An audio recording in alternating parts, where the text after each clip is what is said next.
여러분들과 우리가 함께 읽었던 본문을 보시면 너무나도 유명한 나귀 턱뼈로 1000명을 때려 죽이는 삼손의 모습이 나옵니다. 근데 이게 자세히 읽어보면 우리가 상상했던 것과는 조금 다릅니다. 어떤 것이 다르냐면 일단은 먼저 끌려갑니다. 끌려갈 때도 협상을 해요. 그러니까 내가 여기 지금 요 앞에 사건을 보시면 삼손이 블레셋 여자와의 결혼 문제로 뭔가 트러블이 생기고 꼭 우리말로 하면은 해악질을 합니다. 여우꼬리에 불 붙여가지고 그들의 농사를 망치는 일이 있었죠. 그래서 지금 3,000명이 와가지고 삼손을 잡아가는데 그 군대와 삼손의 대화를 보면 마치 이와 같습니다. 일제시대 때 일본 군이 와서 우리나라 사람을 잡아갈 때 군대에서 해결하는 것이 아니라 법원으로 데리고 가서 심판하겠다라고 서로 신사협약처럼 이야기를 하는 것을 볼 수 있습니다. 오늘 본문을 보시면 삼손에게 맹세를 강요당하는데요. 여기서 그들이라고 하는 13절에 그들이는 군대고요. 그들이 삼손을 결박하여서 넘겨줄 뿐이요. 재판부, 사법부에 넘겨주고 군대가 삼손을 해치지 않겠다라는 이런 양해를 서로 간에 하죠. 그런데 가다가 삼손이 줄 끊고 폭주해가지고 1000명을 때려 죽이는 그런 사건입니다. 자, 그러니까 우리의 이미지 속에는 전쟁 중에 삼손이 영웅처럼 등장해가지고 뭐 어벤져스 영화에 보면은 갑자기 막 영웅이 뛰어나와서 혹은 삼국지에 장수가 튀어나와서 때려 죽이는 것 같지만 디테일을 보시면 그런 건 아니에요. 그러면서 중간에 어떤 장면이 나타나냐면은 18절, 19절에 보시면 아니 14절에 보시면 이렇게 기록합니다.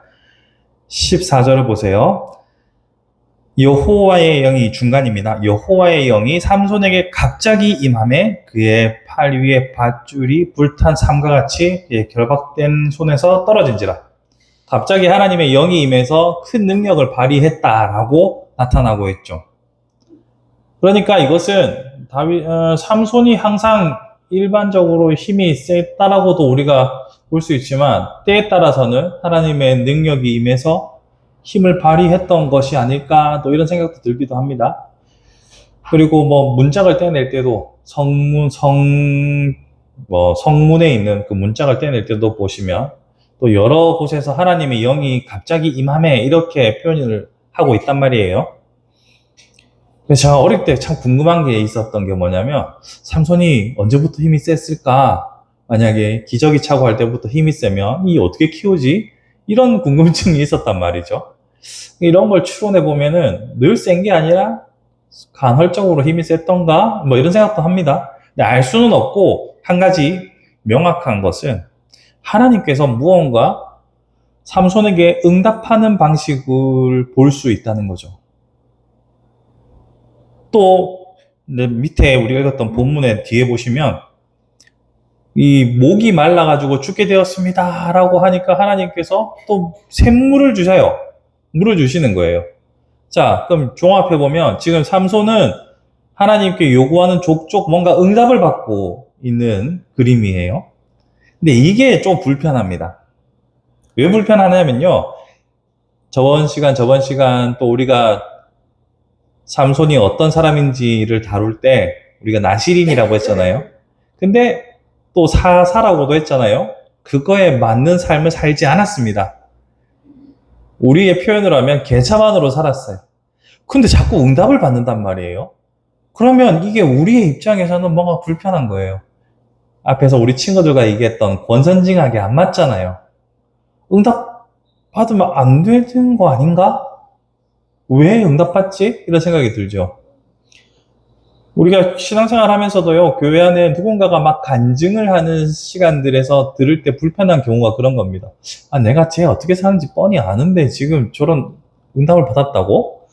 이런 순간들이 우리에게 상당히 억하심정을 만들어내기도 하잖아요. 아니, 우리가 생각했을 때 이게 지금 뭔가 응답이 있으면 안 돼요. 근데 응답이 생기잖아요. 그러니까 우리가 뭔가 좀 아이러니하다고 생각하는 부분이 여기서 발생하죠. 여기서 우리가 생각해야 될 게 있습니다. 우리가 응답이라고 생각하는 현상들을 우리가 보기도 하고 경험하기도 해요. 우리가 경험하기도 합니다. 그런데 이 응답 혹은 뭐 기적이라고도 할까요? 이런 응답이나 기적이 결코 그 응답을 받는 자의 선함을, 의로움을 증명하지는 않는다라는 것을 우리는 기억해야 합니다. 우리가 하나님께 응답을 받았다, 하나님께 뭐 복을 받았다, 하나님께서 뭔가 이적을 행하셨다, 이렇게 하면은, 아, 나의 삶이 하나님 앞에서 인정받았구나, 보증을 받았구나, 라고 생각할 수도 있지만, 그렇지는 않다는 거죠. 나의 삶이 의로워서 하나님께서 응답하신 것은 아닐 수 있다는 겁니다. 누군가가 혹은 내가 하나님께 기도하여 응답을 받았다고 하여 그것이 의를 증명하지는 않는다는 것을 우리는 기억해야 합니다. 아까 우리 친구들에게 말했잖아요. 말을 안 들어도 밥은, 옷은, 집은 제공되고 있다고. 그게 아이들이 의로워서입니까? 자비와 사랑 때문에 그것이 주어진 것이죠. 잘해서 주어진 게 아니잖아요. 마찬가지로 우리의 삶에서도 나에게 응답이 있을 때 그것이 나의 의로움의 증거는 아니라는 것을 기억해야 합니다. 그렇게 생각하면 타인이 하는 간증에 대해서도 별로 속 시끄럽지 않아요. 아, 저 사람이 의로워서 잘해서 받은 것이 아니라 하나님의 사랑 때문에 그에게 필요해서 응답이 주어졌구나라고 생각하면 우리는 타인에 대해서도 도끼는 웃을 일이 없습니다. 그러니 이것이 우리가 기억해야 할 중요한 사항입니다. 응답 혹은 기적이 일어나는 것이 우리의 의를 증명하지 않는다. 다만 하나님의 사랑을 증거할 뿐이다 라는 것을 나 자신에게도 타인에게도 적용하는 것이 중요합니다. 아울러 생각해 볼 것은요. 이처럼 턱뼈로 때려 죽이고 물이 솟아나고 하는 이런 장면들, 이런 것들을 통해서 우리는 생각할 수 있어야 합니다. 지금 삼손은 일어난 결과물들을 취하고 만족하기만 했어요. 그런데 왜 이런 일이 생길까? 그런 와중에서도 하나님이 왜 나를 도와주실까? 왜 이런 일이 일어났을까? 우리는 생각할 수 있어야 합니다. 삼손이 언제부터 생각을 멈췄냐면요. 그 앞에 보시면 블레셋 여인과 결혼하겠다고 부모에게 때렸을 때 부모가 말립니다. 아니 왜 이방 여자라? 너 나시린이야. 너 사사야. 이방인이랑 결혼하면 안 돼. 라고 말하지만 생각도 듣지도 고민도 하지 않습니다. 그러면서 블레셋의 상겔리아로 내려가는 길에 포도밭에서 사자가 튀어나와요. 여러분, 사자는 육식동물이죠. 육식동물이 포도밭에서 왜 튀어나옵니까? 뭐 저거는 신여우야 말하는 뭐 여우가 포도밭에서 나왔으면은 오케이. 근데 사자가 포도밭에서 나왔어요. 뭔가 이상한 거 아닙니까? 그런데 사자를 가뿐하게 입을 찢어 죽이고 나중에 그 사자에서 나온 꿀을 취하는 장면들을 보게 되죠. 그런데 썩은 시체에서 꿀이 나옵니까? 벌이 갈 리가 없잖아요. 그것도 이상한 일이에요. 그리고 정말 뜨겁게 사랑해서 결혼하려고 했는데 뭔가 틀어지고 뭔가 안 돼요. 결혼도 파토가 났어요. 자, 이런 우리의 삶 가운데 이상하게 여겨지는 사인들이 분명 있을 때가 있어요.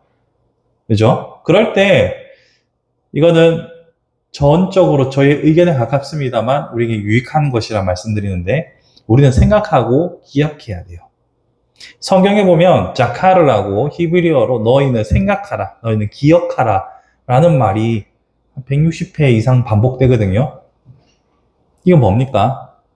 우리는 어떤 상황이 생겼을 때 멈춰서서 생각을 하고 고민하고 하나님의 말씀을 기억하는 것이 중요합니다. 뭔가 일어난 일에 대해서 좋다. 여기 너무 힘든데 그걸로 끝나는 게 아니라 하나님의 말씀에 비추어서 기억하고 생각해야 합니다. 그리고 그런 생각을 여러분들이 주변의 사람들과 함께 나누고 함께 고민하는 공동체가 있으면 더할 나위 없이 좋은 일이겠죠. 삼손의 사사라고 했잖아요. 그 앞에 여러 사사들이 있었습니다. 근데 그 앞에 여러 사사들을 보면 기록이 짧아서 별로 내용이 없는 사람도 있지만 조금 긴 사람들을 보면 항상 주변 사람들과의 관계 속에서 사사의 임무가 진행되는 것을 볼 수 있어요. 입다도 그렇고 대표적으로 드보라도 바락이라는 장군과 함께 움직였고 입다도 장로들과 관계 속에서 그리고 기드온 300용사의 기드온도 장로들과 협상하는 장면이 나옵니다. 근데 삼손 이야기 말고는 안 나와요. 우리는 우리 주변의 삶에서 멈춰서서 말씀을 기초로 생각하는 것이 필요하고 더 나아가서 그 생각을 나누는 공동체가 있는 것이 매우 필요합니다. 그러므로 우리에게 주어진 공동체를 감사히 여기고 함께 나누고 멈춰서서 생각할 수 있는 힘, 그것이 성도를 성도답게 만드는 힘이라고 생각합니다. 그러니 사랑하는 성도 여러분, 여러분에게 주어진 삶에서 어떤 신호가 있을 때, 사인이 있을 때 우리는 아이고 기도해봐야겠다 기도하시고 그 다음 생각하시고 그 다음 나누십시오. 그렇게 생각하고 나누어야 우리는 바른 길로 갈 수 있습니다. 나 혼자만의 생각으로 온전히 하나님의 길을 갈 수 있다라고 생각하는 것은 일견 어리석은 생각일 수도 있습니다. 우리의 시야는, 우리의 시선은 언제나 제한적이거든요. 그러니 우리에게 좋은 공동체를 주시기를, 우리에게 생각할 수 있는 힘을 주시기를, 우리에게 주어진 일들에 대해서 대수롭지 않게 여기는 그런 마음이 아니라 섬세하게 고민하고 생각할 수 있는 자카르, 생각하고 기억하는 우리가 되었으면 좋겠습니다. 말씀을 정리해 보겠습니다. 정말 개 망나니처럼 살아가는 삼손에게도 끊임없이 하나님의 응답이 나타납니다. 개 망나니처럼 살았다는 말에 힌트가 있는 것처럼 응답이 혹은 하나님의 이적이 삼손의 의를 증명하는 것이 아니었습니다. 마찬가지로 우리의 삶에서, 우리 이웃의 삶에서 하나님의 놀라운 이적이 일어난다 하더라도 놀라거나 당황하지 마시고 그것이 의롭다라는 것이 아니라 하나님의 사랑이다라는 것을 기억하며 우리 자신을 스스로 더 겸비할 수 있었으면 좋겠습니다. 그리고 그를 위하여서 자카를 생각하고 기억하고 공동체를 통해서 나눌 수 있는 저와 여러분이 되었으면 좋겠습니다.